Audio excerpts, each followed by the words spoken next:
Hello there, welcome to the news on Nepal television. I'm Rosina Rai, starting with the headlines.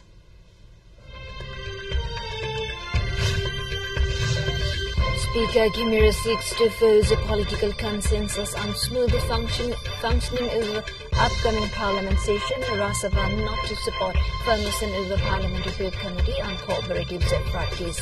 4 people charged to death in fire in 2 incidents. Mother and son perished in Okhaldunga. 2 girls critically fire injured in Lalipur succumbed to bombs. Hamas says it has accepted Israel's ceasefire deal. New deal called for Gaza ceasefire and hostage release. Israel urges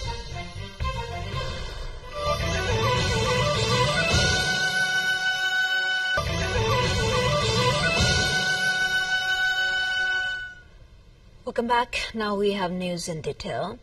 Speaker Devraj Ghimire is holding a consultation with the top leaders of the major political parties, including the Prime Minister at his office in Singhadarbar. In the meeting, the Speaker has called a meeting with the top leaders of main parties in an effort to force consensus before the start of the Parliament upcoming session.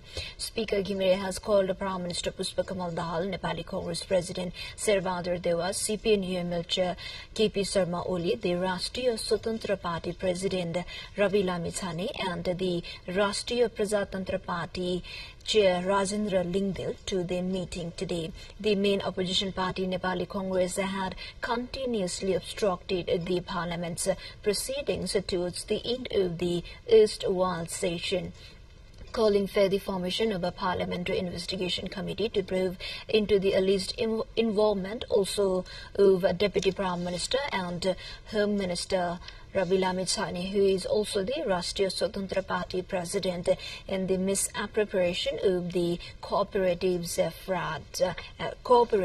Fund. The Speaker called a meeting for the discussion before the commencement of the next session after the Congress obstruction affected the House business in the previous session. The meeting of the Rashtriya Swatantra Party, Rasa Sabha Parliamentary Party, had commenced. Rasa's Korean party Viva Nisa Dange said that the meeting is deliberating on the Parliament's upcoming budget session and the party's parliamentary activities. Dange said discussions are on the meeting also on the contemporary political developments and the party's future strategy, as well as on the by-election concluded in Ilam Constituency 2 on April 27. The preparatory work for the budget session of the Federal Parliament beginning from 10th May has been completed. According to the spokesman of the Parliament Secretariat, Ikram Giri, the Secretariat has completed all the internal management and prior work to be done for the same.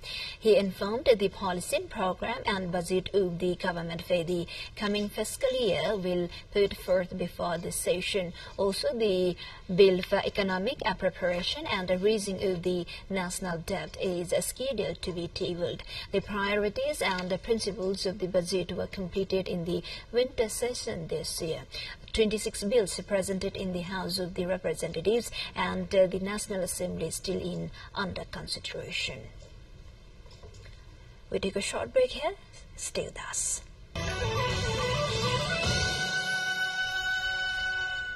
Welcome back. You are watching Nepal television news. Now we have remaining updates. A mother and son were burned to death in a fire at Betinu, Siddhicharan Municipality teen Punya Maya Thamala 55 and her son Kanchan Thamala 15 died on the spot while trying to douse a fire that broke out at Haribo Basana Community Forest yesterday afternoon.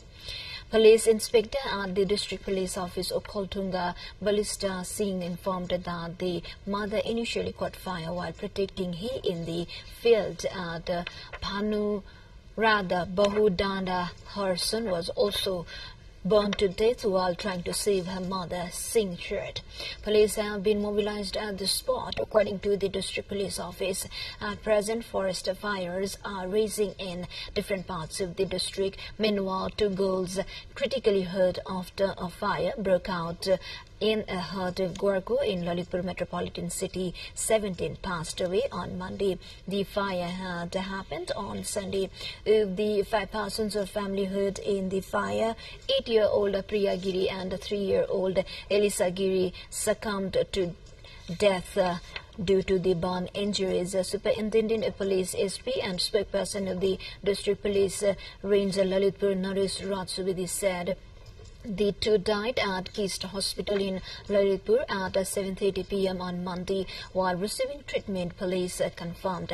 Likewise, the health condition of 2 others is critical. According to SP Subedi, 35-year-old Sanjay Giri is receiving treatment by keeping him in a ventilator, while his spouse Rupa Giri, 32, in ICU support. The condition of the next patient is normal and is receiving treatment from a general ward of the hospital, police informed. Now we are moving on to international headliners. The 3rd phase of voting for 2024 Lok Sabha elections begins.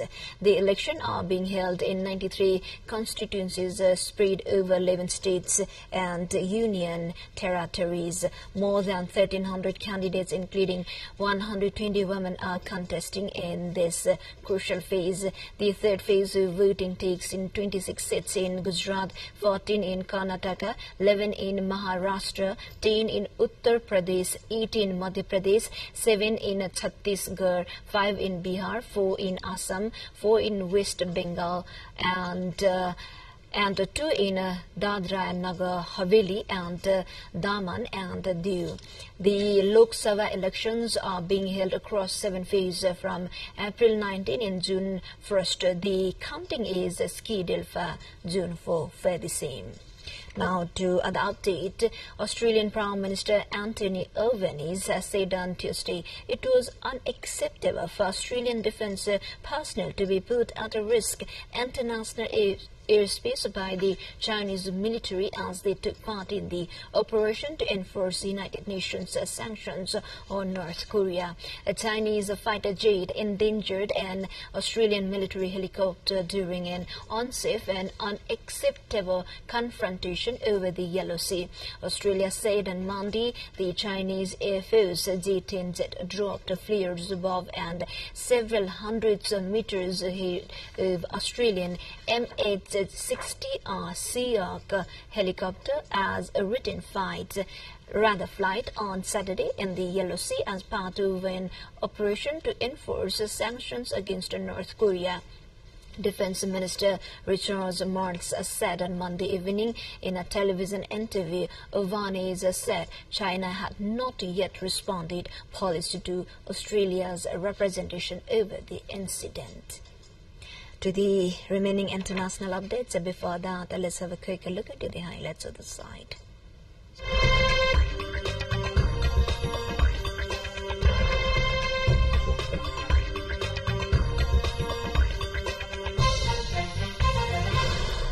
Israel carried out strikes on the Gaza city of Rafah overnight as it sought to put pressure on Hamas ahead of talks in Egypt on Tuesday, aimed at sealing a truce proposal endorsed by militants.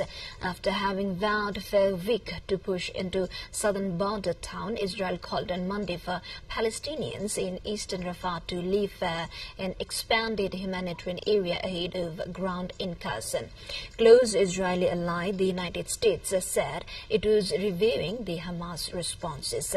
In the meantime, it added Israel is continuing the operation in Rafah to exert military pressure on Hamas in order to advance the release of the hostages and the other objectives of the war. Hamas member Khalifa Haya told the Qatar-based Al Jazeera news channel that the proposal agreed to by Hamas involved as a 3-phase truce.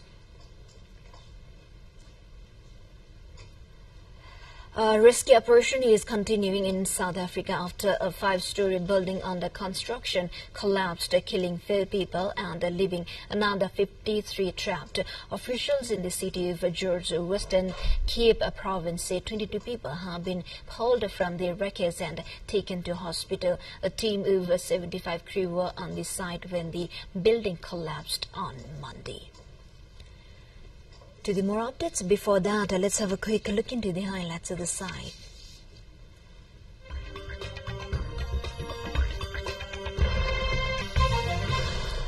In X4.5 major solar flares erupted from the active region northwest of the sun at 14:35 Beijing time on Monday.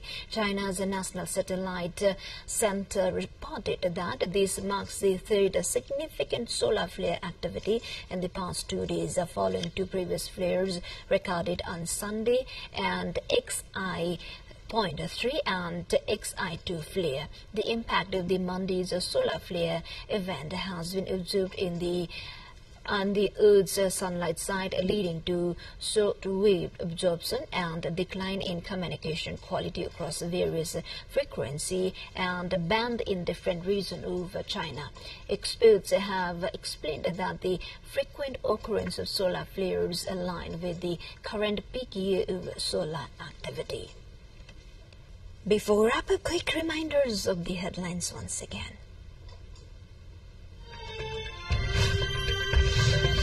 Speaker Gimiri seeks to force political consensus and smooth functioning of upcoming parliament session. Rashtriya Swatantra Party not to support formation of Parliamentary Committee on Cooperatives fraud case. 4 people charged to death in fire incidents. Mother and son perished in Opoldunga.